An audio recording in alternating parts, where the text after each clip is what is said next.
She never could remember.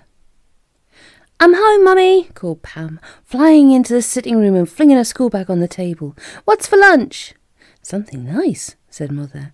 "Hang up your hat and cord and scarf. Where are your gloves? Your hands are cold." "Oh, in my pocket, I expect," said Pam. She felt there and then in the other pocket, but they weren't there. "Pam, you haven't lost them again, have you?" said her mother, vexed. "That really is too bad of you. That's the third pair this month." "Oh dear, I can't think how it is they disappear like that," said Pam. "Now listen," said Mother. "I shall sew a little button in each of your pockets, and sew a tape to each of your gloves, and at the other end of the tape I shall make a buttonhole, so that you can button your gloves into your pocket. Then they won't be lost."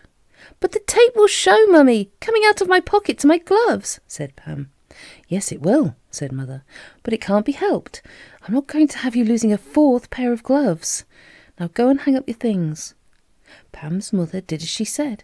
She sewed little buttons inside Pam's coat pockets, buttoned a length of tape onto them, and sewed the gloves to the end of the tape. Now, even if Pam forgot to put them into her pocket, it didn't matter. They would hang safely down on the tapes. Well, Pam went off to school that afternoon feeling cross. She knew the other children would tease her about the gloves on tapes, and they did. She sulked all the way home and stamped crossly into the house. "Wipe your feet," called her mother. "They must be very dirty on a day like this. Well, what about your gloves? Did you bring them back safely this time?" "Yes, Mummy," said Pam sulkily. "They're on my hands, look. I kept them on all the way home. You needn't have taped them on like that. Everyone laughed at me." "Well, you shouldn't have been so careless, dear," said her mother.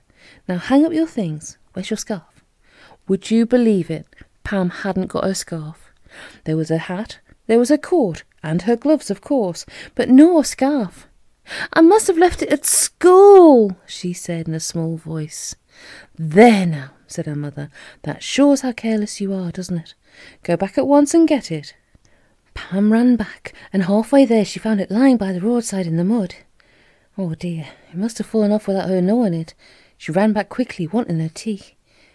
"I hadn't left it at school," she said. "It just dropped off, that's all. Here it is. A bit muddy, I'm afraid." Her mother looked at it grimly. "A bit muddy? It's black." "Very well, Pam. When it's washed and dry you can wear it again, but I shall pin it to your coat in future. Then it can't drop off again."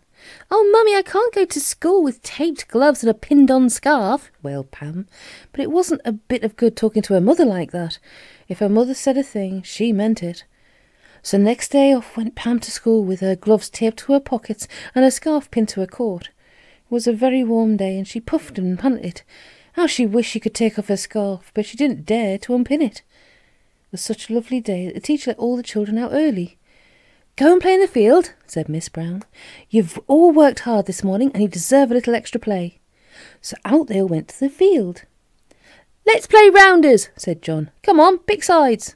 So they picked sides, and then they began to play. But before 2 minutes had gone by, they were all much too hot. "Gracious, we'll have to take off our hats and coats," said Kenneth. "Pile them over there, on this old tree stump." So hats and coats were quickly thrown over the old stump, and the children began to play again. It was fun in the warm autumn sun. A bell rang suddenly. It was from the school. "That's for the bus, children," cried John. "My word, is that the bus coming now? We'll all have to hurry." All the bus children snatched up hats and coats and ran for the bus. Pam didn't have to catch the bus, so she didn't go with them. But she suddenly remembered something. "Gracious, Mummy told me to be sure and come home early today because we're going to see Granny's new house," she thought. "And it's later than usual now. I must run." She ran to the gate, slipped through it and rushed home. She quite forgot her coat and other things. She was so warm that she didn't miss them at all. She ran in, panting. Mother was in the kitchen serving up the lunch, and she called to Pam. "Pam, it's late, dear. Take off your things quickly and wash your hands. Bring me your gloves to let me see if they're clean enough to go to Granny's in." Pam looked at her hands, but of course she had no gloves on. Oh dear, were they in her pocket then? She couldn't have lost them because they were buttoned into each pocket. But she had no pockets because she had no coat. She stood still, quite bewildered. She put her hand up to her neck. No scarf either. Oh goodness, what had happened? Her mother came in carrying a hot dish. She looked at Pam. "Did you hear me say I wanted to look at your gloves?" she said. "Where are they? In your coat pocket? My word, you have got your things off quickly." Mummy," said Pam, her face bright red, I haven't got my gloves or my scarf. What do you mean? Said her mother, putting the dish down. I pinned your scarf to your coat and buttoned your gloves into your pockets. Don't be silly. Pam didn't know what to say. She was wondering about her things. Could she really have come home without them? Don't stand there staring, said her mother sharply. Lunch is waiting and we've got a bus to catch. Fetch your coat and get your gloves out of the pockets. Mummy, I haven't got my coat and, well, I forgot it, said Pam. And my hat too. Her mother stared at her in amazement. Pam, you forgot your coat with the scarf and gloves fastened to it? And your hat too? How could you have forgotten them?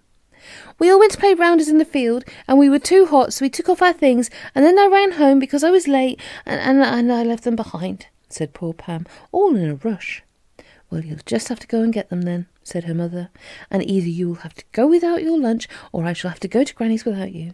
What am I to do with you? Shall I pin your hat to your head and your coat to your back? Pam ran off crying. She was ashamed and upset. Now she knew how careless she was, to think she could leave everything behind. She ran to the field. She went to the old tree stump, but it was empty except for green ivy leaves growing all over it. Not a single coat or hat was left there. Pam looked in horror. Someone must have come along and stolen it. Whatever would Mummy say now? It was a new school coat, only bought that term. Had she enough money in her money box to buy another? Perhaps somebody found my things and took them to the police station, thought Pam. People are supposed to take anything they find to the police. I'll go and ask. She was rather scared of going to the police station, but she did so and hoped to find her things there.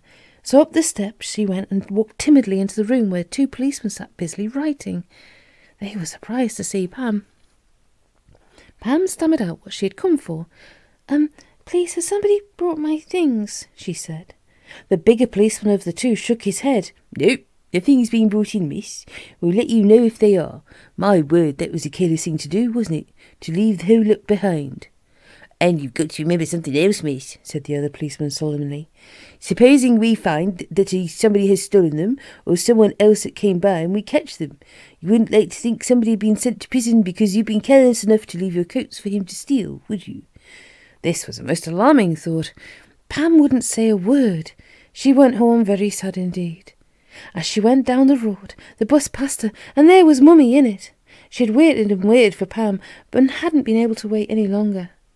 Pam was so upset that she went down into the back garden, sat in the fork of the old apple tree and cried. She had lost her lunch and lost the treat of going to see Granny's new house, besides losing her clothes as well. She stayed out in the garden for a long time, miserable and cross with herself. Then she felt cold and went slowly indoors. A smell of burning came to her nose. She ran into the kitchen. Oh dear, Mummy had left her lunch warming up in the oven, and everything in the dish was frizzled brown.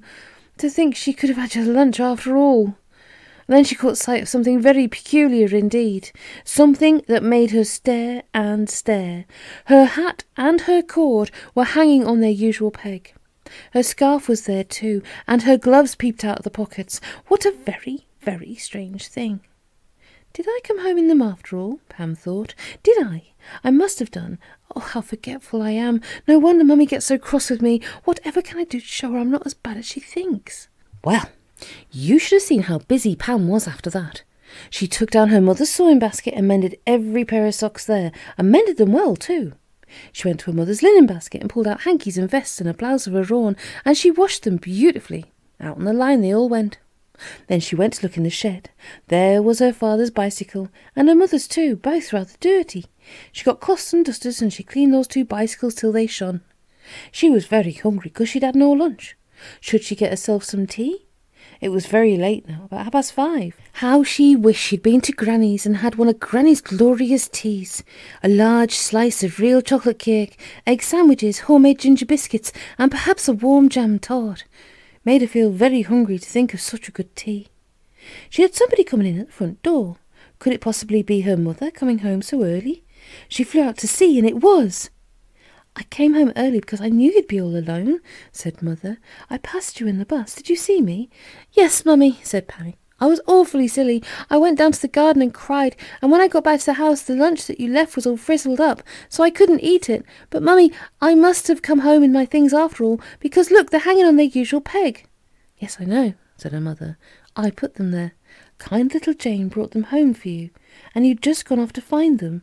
You didn't hear me calling you back. Why were you gone so long? Pam told her about the police station.